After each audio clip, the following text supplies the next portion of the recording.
Welcome back student in the second part of current electricity chapter.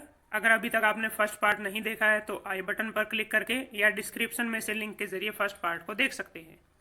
इसके अंदर हमारा flow रहेगा सबसे पहले 1 एम्पियर की डेफिनेशन, उसके बाद electric circuit components, potential difference, meters, ammeter, volt meter etcetera, Ohm's law, resistance और उसकी डिपेंडेंस और रजिस्टिविटी। पिछले वीडियो में हमने देखा था जो हमारा करंट होता है I is equal to Q by T होता है। यहाँ पर अगर हम बात करें I की यूनिट एम्पियर, चार्ज को हमने कूलम में मेजर करते हैं और टाइम को हम सेकंड के अंदर मेजर करते हैं। अगर एक एक ले लिया जाए तो 1 ampere is equal to 1 coulomb divided by 1 second. तो यहाँ से हम 1 एम्पियर को डिफाइन करेंगे। 1 एम्पियर हमारी क्या है, SI unit of electric current है। If 1 coulomb charge flows 1 coulomb charge flows in 1 second, then current in that wire is said to be 1 ampere। तब हम कहेंगे कि 1 एम्पियर करंट फ्लो कर रहा है। इलेक्ट्रिक सर्किट क्या होता है? अगर सर्किट की हम बात करते हैं तो क्लोज पाथ होता है through which current can flow, जिसमें से इलेक्ट्रिक करंट इजीली फ्लो कर सकता है। क्लोज पाथ मीन्स जैसे कोई बल्ब हो गया, उस बल्ब को अगर हम ऐड कर देते हैं किसी न किसी बैटरी के जरिए और उसको बिल्कुल बंद कर देते हैं, पाथ को क्लोज कर देते हैं, कहीं से भी कोई चीज़ ओपन नहीं है, तो इसमें से करंट आसानी से हमारा फ्लो कर सकता है, तो उसको हम इलेक्ट्रिक सर्किट बोलते हैं। जैसे ये एक एग्जांपल हो गया। यहाँ पर अगर हम बात करते हैं तो ये हमारी बैटरी है, ये की हो गई ऑन स्टेट के अंदर है, ये एमीटर करंट को मेजर करने के लिए, ये बल्ब का सिंबल है और आई करंट हमने अज्यूम किया इसके अंदर से फ्लो कर रहा है। अब सर्किट के कंपोनेंट्स की अगर हम बात करते हैं तो कंपोनेंट्स हिस्सों को कहा जाता है, पार्ट्स को कहा जाता है। तो जैसे बल्ब हो गया, एमीटर हो गया, की हो गई, बैटरी हो गई, ये सभी क्या है, कंपोनेंट्स हैं जो कि आपके इलेक्ट्रिक सर्किट के अंदर यूज होते हैं। तो ये कुछ एक इम्पोर्टेंट कंपोनेंट्स हैं। यहाँ पर सबसे पहले आता है सेल, इलेक्ट्रिक सेल। सेल आपका 1.5 वोल्ट या 2 वोल्ट का होता है मोस्टली। इसके अंदर एक बड़ी लाइन पॉजिटिव पार्ट को और छोटी लाइन नेगेटिव पार्ट को डिनोट करती है। बैटरी हमेशा कॉम्बिनेशन ऑफ सेल्स के साथ में बनती है। आपके जो घरों में यूज होने वाली बैटरी होती है इन्वर्टर की, वो 12 वोल्ट की होती है, उसमें 2-2 वोल्ट के 6 सेल्स का यूज किया जाता है। तो यहाँ पर देखिए 3 सेल्स को आपस में कंबाइन किया गया है। फर्स्ट सेल के नेगेटिव पार्ट को सेकंड सेल के पॉजिटिव से और सेकंड के नेगेटिव पार्ट को थर्ड सेल के पॉजिटिव से कनेक्ट किया गया है। हमेशा इसी तरीके से कनेक्ट करना है, एक साइड प्लस और दूसरी साइड हमारा माइनस बचेगा, जिससे हम इजीली इसको कनेक्ट कर सकते हैं। नेक्स्ट है प्लग या स्विच ओपन स्टेट में। ओपन स्टेट मीन्स यहाँ से यहाँ कोई करंट फ्लो नहीं कर रहा है, तो यहाँ से यहाँ करंट नहीं जा सकता, तो हमारा सर्किट कंप्लीट नहीं होगा और उसमें से बल्ब वगैरह या जो भी इक्विपमेंट है वो हमारे रन नहीं करेंगे। नेक्स्ट है प्लग या फिर स्विच हमारा क्लोज मतलब बंद है, इसके अंदर से इजीली करंट फ्लो कर सकता है। नेक्स्ट है वायर जॉइंट। यहाँ पर देखिए वायर्स का जॉइंट किया हुआ है, तो जो करंट इसमें से जाएगा वो इनके अंदर से भी अपने आप डिस्ट्रीब्यूट हो जाएगा। तो हम इजीली देख सकते हैं कि पहले इस वायर में से जो करंट आएगा वो इनके साथ भी कनेक्टेड है, तो इनके साथ में इनमें से भी करंट वो पास हो जाएगा। नेक्स्ट है क्रॉस्ड वायर। क्रॉस की अगर हम बात करते हैं तो इस वायर का करंट इसमें रहेगा और इसका इसमें रहेगा, आपस में ये करंट को शेयर नहीं करती है। जैसे हमारा पिछले के अंदर शेयरिंग वगैरह था, वो इनके अंदर नहीं है। बल्ब की अगर हम बात करते हैं तो ये बल्ब को ऐसे शो करते हैं। रजिस्टेंस का मतलब होता है अपोज करना, विरोध करना। जैसे स्पीड रेजिस्टेंस होता है, स्पीड ब्रेकर जिसको हम बोलते हैं, वो क्या होता है आपका इसी तरीके से होता है, लगभग स्पीड को अपोज करता है। सिमिलरली करंट को अपोज करने वाला उसी तरीके से मल्टीपल ब्रेकर्स टाइप में लगा हुआ है। नेक्स्ट है वेरिएबल रेजिस्टेंस, जिसको रियोस्टेट भी दूसरा नाम कहा जाता है। वेरिएबल मीन्स इसको वेरी किया जा सकता है, बदला जा सकता है। वेरी करना मीन्स बीच में से तीर का निशान मिलेगा आपको, या तीर का निशान इस तरीके से मिलेगा। इसमें मतलब अगर करंट यहाँ से फ्लो कर रहा है तो फर्स्ट ब्रेकर में से जाएगा, सेकंड में से जाएगा, थर्ड में जाने के बाद यहाँ से चला जाएगा और आगे करंट फ्लो नहीं करेगा। तो हमारे सिर्फ ये 3 ब्रेकर ही काम करेंगे जो अपोज करेंगे। लेकिन अगर इसको यहाँ लगा देते हैं तो इसका मतलब जो करंट है वो इन सभी में से जाएगा। तो इस तरह से रेजिस्टेंस को कम या ज़्यादा किया जा सकता है, तो इस वजह से इसको वेरिएबल रेजिस्टेंस कहा जाता है। एमीटर और वोल्ट मीटर अगर हम बात करते हैं, ये दोनों हमारे मीटर्स हैं। यहाँ पर प्लस और माइनस का निशान लगाया हुआ है, दैट मीन्स ये हमारे डीसी इक्विपमेंट्स हैं। यहाँ पर डीसी एमीटर और डीसी वोल्ट मीटर। एमीटर को हमेशा सीरीज में और वोल्ट मीटर को हमेशा पैरेलल के अंदर ज्वाइन किया जाता है। एक्चुअल डायग्राम देखते हैं हम कुछ एक डायग्राम हम यहाँ पर देखेंगे और कुछ जैसे जैसे साथ में यूज में आते रहेंगे उनके साथ देखेंगे। रेजिस्टेंस जो यूज होता है वो एक्चुअल में इस तरीके का होता है और लैब्स में हम इस तरीके का रेजिस्टेंस का यूज करते हैं। ये जो इनके ऊपर वायरिंग के ऊपर ये जो 4 कलर्स दिखाई दे रहे हैं, इनमें से 3 कलर या फिर चारों के चारों कलर आपको ये बताते हैं, कईयों के ऊपर 3 कलर मिलते हैं, कुछ एक के ऊपर 4 मिलते हैं। ये रेजिस्टेंस की वैल्यूज बताते हैं। रियोस्टेट इस तरीके का होता है, लैब्स के अंदर यूज होने वाला। यहाँ पर इस ऊपर वाला पार्ट मूवेबल होता है, इसको मूव करवा के रेजिस्टेंस को कम या ज़्यादा किया जा सकता है। फिर ये की है, ये 1 वे की है, ये 2 वे की है, मतलब यहाँ से यहाँ और बीच में ये कनेक्शन देखिए, बीच में गैप होता है, उस गैप को फिल करने के लिए इसका यूज़ किया जाता है। इसको हम बोलते हैं की। तो ये 1 वे की है क्योंकि एक ही इसके अंदर यूज़ की गई है। यहाँ पर 2 की है और 3 टर्मिनल्स हैं, तो इसलिए इसको 2 वे की कहा जाता है क्योंकि यहाँ पर 2 तरीके से करंट को फ्लो करवाया जा सकता है। इसको डिटेल में हायर क्लासेस में या फिर एक्सपेरिमेंट्स के टाइम देखा जाता है। नेक्स्ट आता है सर्किट डायग्राम। जो हमने इलेक्ट्रिकल सर्किट बनाया है उसको डायग्राम की मदद से बनाना, फॉर्म करना, that is called circuit diagram. ये डायग्राम ही है जो कॉपी पे बनाया जाता है, that how different components are connected in a circuit. किसी सर्किट में किस तरीके से डिफरेंट डिफरेंट कंपोनेंट्स कनेक्टेड है उसको हम बोलते हैं सर्किट डायग्राम। नेक्स्ट आते हैं हम पोटेंशियल डिफरेंस के ऊपर। पोटेंशियल डिफरेंस अगर हम बात करते हैं तो किन्हीं भी 2 पॉइंट्स के बीच में डिफाइन किया जाता है, जैसे कि डिफरेंस नाम ही बता रहा है कि 2 पॉइंट्स के बीच में डिफरेंस होगा ये। तो पोटेंशियल डिफरेंस को V के जरिए डिनोट किया जाता है। V यहाँ से हम क्या देख रहे हैं, W/Q है। अगर Q 1 हो जाए तो V और W क्या होंगे, इक्वल होंगे। दैट मीन्स 1 कूलम चार्ज अगर ले लिया जाए तो पोटेंशियल डिफरेंस वर्क डन के इक्वल होगा।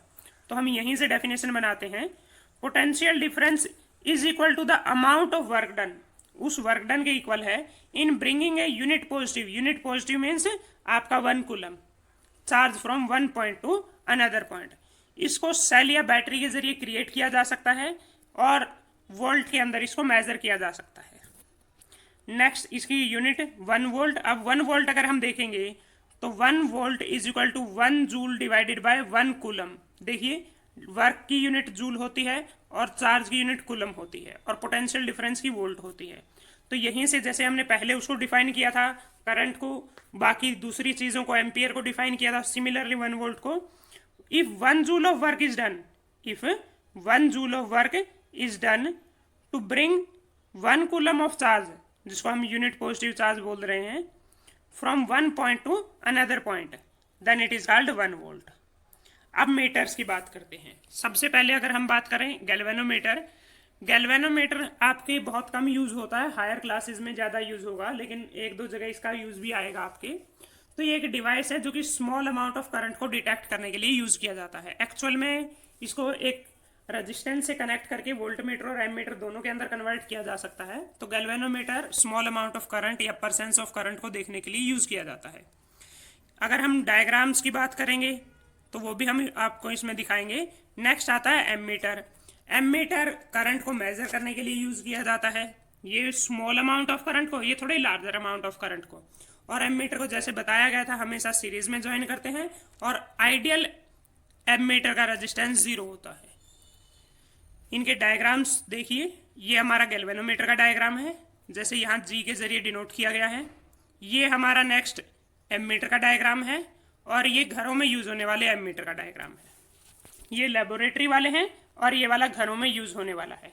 इसके इस तरफ और इस तरफ दोनों तरफ 30-30 तक की रेंजिंग है, अलग अलग वैल्यूज के मिलते हैं।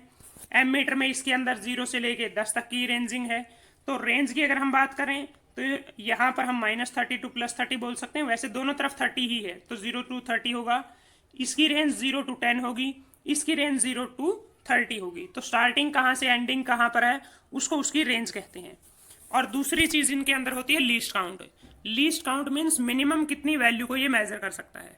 अब देखिए यहाँ से यहाँ 4 से 5 के बीच में अगर देखते हैं, यहाँ 4 से 6 के बीच में अगर देखते हैं या 6 से 8 के बीच में अगर हम देखते हैं तो यहाँ पर हर किसी में 2 का गैप है, 0, 2, 4, 6, 8 और 10, इस तरीके से सिर्फ 2-2 का गैप है। और इनके बीच में जो मार्क्स हैं वो 10 लाइन्स ऐसे ड्रॉ की गई हैं। तो अगर लिस्ट काउंट निकालना हो तो जितने का गैप है, इनमें 2-2 का गैप है, डिवाइडेड बाय जितनी नंबर ऑफ लाइन्स हैं, 2/10 हो गया हमारा, मतलब 0.2 इसका लीस्ट काउंट होगा। सिमिलरली यहाँ अगर देखते हैं तो 10 का गैप है और 10 ही लाइनें हैं, तो 10/10 1 का लीस्ट काउंट है। यहाँ पर अगर हम बात करते हैं तो 10 का गैप है और ये बीच में जो लाइनिंग है ये भी हमारी 10 है, तो यहाँ पर भी 1 एम्पियर का लीस्ट काउंट है इनका। अब वोल्टमीटर की बारी है। वोल्टमीटर भी एक डिवाइस है that is use to measure the potential difference. हमेशा वोल्टमीटर को पैरेलल के अंदर कनेक्ट किया जाता है, ऑलवेज कनेक्टेड इन पैरेलल। ये जो ब्रैकेट वाला पोर्शन है ये मर्जी है लिखिए या ना लिखिए। रजिस्टेंस जो होता है एक आइडियल वोल्टमीटर का वो इन्फिनिटी होता है, लेकिन एक्चुअल में कोई भी एमीटर हो वोल्टमीटर हो आइडियल नहीं होता है, उसका कुछ ना कुछ रजिस्टेंस होता है। तो जनरली वोल्टमीटर का हायर रजिस्टेंस और एमीटर का वेरी लो रजिस्टेंस होता है। अब इनको सीरीज और पैरेलल में, जैसे एमीटर को सीरीज में और वोल्टमीटर को पैरेलल में क्यों कनेक्ट करते हैं? अगर एमीटर की बात करें तो एमीटर को अमाउंट ऑफ चार्ज को मेजर करना पड़ता है ताकि वो करंट को कैलकुलेट कर सके, और चार्ज को मेजर करने के लिए सारे चार्ज को उस मीटर में से जाना पड़ेगा, जिसकी मदद से उसको आसानी से देखा जा सकता है, काउंट किया जा सकता है। तो इसलिए एमीटर को सीरीज में कनेक्ट करते हैं हमेशा। और पोटेंशियल डिफरेंस, जैसे कि डिफरेंस को मेजर करना है तो वहाँ से कोई भी चीज़ फ्लो नहीं होनी चाहिए।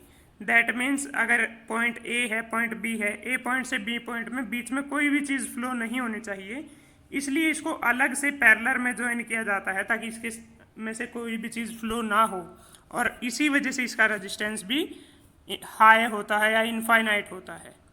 नेक्स्ट डायग्राम को अगर देखते हैं, ये हमारा लैब के अंदर यूज़ होने वाला वोल्टमीटर है और ये हम घरों में यूज़ करने वाला वोल्टमीटर है। यहाँ अगर देखते हैं तो 200, 300 गैप कितने का है? 100 का गैप है। अगर इस 100 के गैप को नंबर ऑफ डिजिट से डिवाइड करते हैं, देखिए ये जो बीच में जो डंडे हैं ये हमारे 10 हैं, तो 10 से अगर डिवाइड करेंगे तो कितना आ जाएगा? 10 आएगा। तो 10 वोल्ट इसका क्या है? लीस्ट काउंट है। अगर एमीटर वोल्टमीटर को पहचानना हो तो देखिए अंदर लिखी हुई चीज़ देखिए, इसमें वी है तो ये वोल्टमीटर है। जैसे पीछे ए लिखा था तो एमीटर है, जी लिखा है तो गैल्वेनोमीटर है। इनसे इजीली इसको फाइंड आउट किया जा सकता है। अब आते हैं ओम्स लॉ के ऊपर।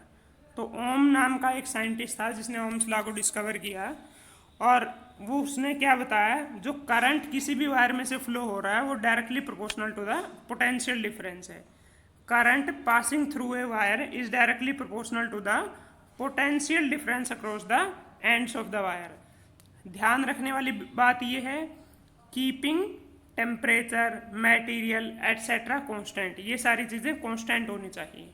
तो V directly proportional to I है, डायरेक्टली प्रोपोर्शनल का साइन हटाएंगे तो कोई कांस्टेंट रखा जाएगा, तो वो यहाँ पर R कांस्टेंट रख दिया। R को हम रेजिस्टेंस बोलते हैं। और जो ये ग्राफ है, क्योंकि डायरेक्टली प्रोपोर्शनल का ग्राफ एक स्ट्रेट लाइन होता है, तो ये देखिए स्ट्रेट लाइन ग्राफ है इसका V और I के बीच में। अब नेक्स्ट आता है इसकी स्लोप के बारे में। स्लोप होती क्या है?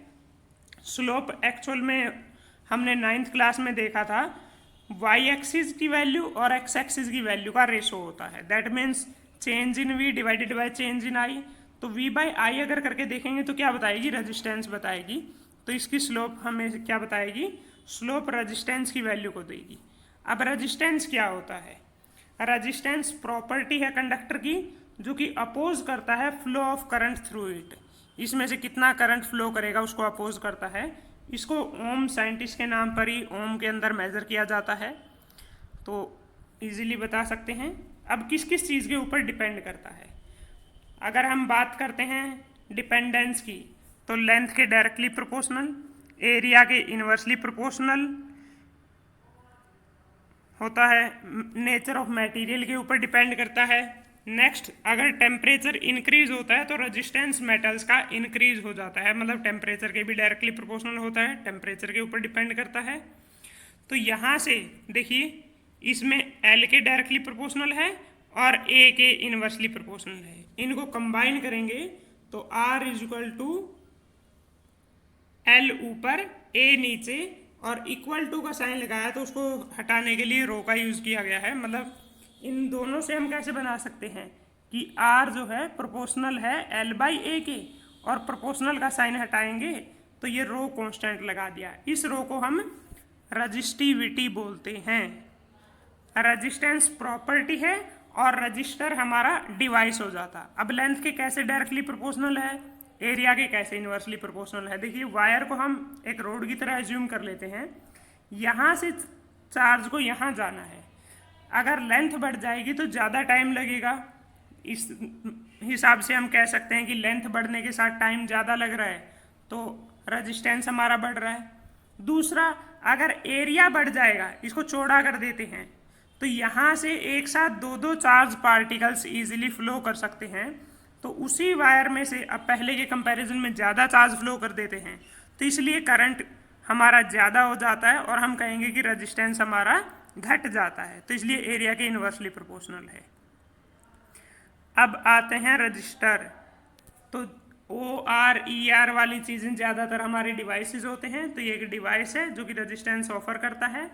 रेजिस्टेंस ज़्यादातर हम nichrome, constantan, manganin, nichrome nickel chromium manganese iron, nickel chromium manganese iron, constantan copper और निकल का, मैग्नीन कॉपर मैग्नीशियम और निकल, इन तीनों चारों जितने भी हैं, किसी में 2 हैं, किसी में 3 हैं, किसी में 4 हैं, एलॉयज को आपस में मिला के रजिस्टर बनाया जाता है या रेजिस्टेंस वायर बनाई जाती है। उसके बाद आती है रजिस्टिविटी। रजिस्टिविटी क्या है? अगर जिस मेटल का रेजिस्टेंस एक क्यूब बना लेते हैं, अगर कोई मेटल है उसका क्यूब बना लेते हैं, उसका जो रेजिस्टेंस आएगा, जिसकी साइड 1 मीटर है, उसका जो भी रेजिस्टेंस आएगा उसको उसकी रजिस्टिविटी बोलते हैं। ध्यान रखिए क्यूब बनाना कंपलसरी है। तो कैसे डिफाइन करेंगे कि क्यूब ऑफ सेम मटेरियल, ठीक है ना, whose side is 1 metre and resistance of that is called resistivity. Resistivity को रो के जरिए डिनोट करते हैं और ओम मीटर के अंदर इसको मेजर करते हैं। जैसे वहाँ पर R = rho L divided by A था, तो ये रो रजिस्टिविटी था। तो 1 मीटर इसका, मीटर स्क्वायर इसका, तो 1 से 1 कट गया, नीचे मीटर रह गया, इसकी यूनिट ओम थी, तो इधर आ गया ओम इंटू मीटर, रजिस्टिविटी की यूनिट होगी। तो इसलिए रजिस्टिविटी को ओम मीटर के अंदर मेजर किया जाता है। अगर डिपेंडेंस की बात करते हैं तो देखिए पहले में जो रजिस्टेंस था V = RI ओम्स लॉ में, वो रजिस्टेंस I वगैरह के ऊपर डिपेंड नहीं करता था, V वगैरह के ऊपर डिपेंड नहीं करता था। सिमिलरली रजिस्टिविटी में R = रो L/A, तो जो रजिस्टिविटी होगी R, L और A के ऊपर बिल्कुल भी डिपेंड नहीं करेगी।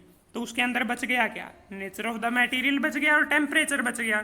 तो इन दोनों के ऊपर रजिस्टिविटी हमारी डिपेंड करती है। Thanks for watching. Like, share and subscribe the channel. Also press the bell icon for getting latest video updates. Also, if you have any doubt, ask me in comment box.